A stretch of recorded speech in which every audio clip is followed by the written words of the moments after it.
কৃষকের স্বপ্ন, হার না মানার এক সত্য গল্প।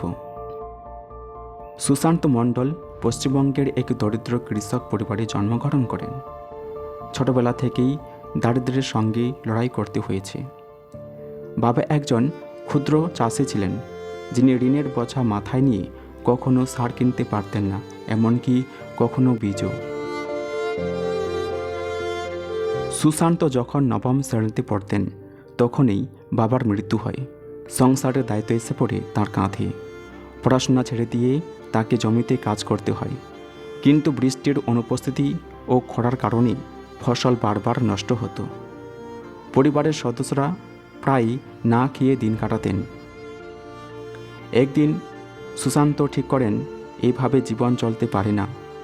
তিনি আধুনিক কৃষি সম্পর্কে জানতে শুরু করেন। স্থানীয় কৃষি অফিসে গিয়ে জৈব চাষ, ড্রিপ ইরিগেশন এবং বহুমুখী চাষ সম্পর্কে শেখেন। তিনি কেটে ফেলা জমিকে নতুনভাবে চাষযোগ্য করে তোলেন।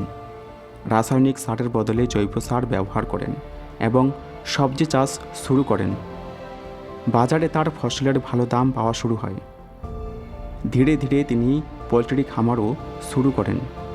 সুশান্তের কঠোর পরিশ্রম আর নতুন প্রযুক্তির ব্যবহারের কারণে তার আয় কয়েক গুণ বেড়ে যায়।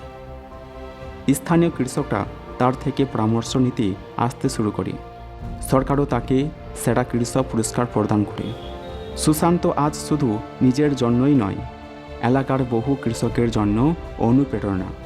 তার গল্প আমাদের শেখায় যে প্রতিকূলতা যতই আসুক, যদি ইচ্ছা আর পরিশ্রম থাকে, তবে সাফল্য আসবেই।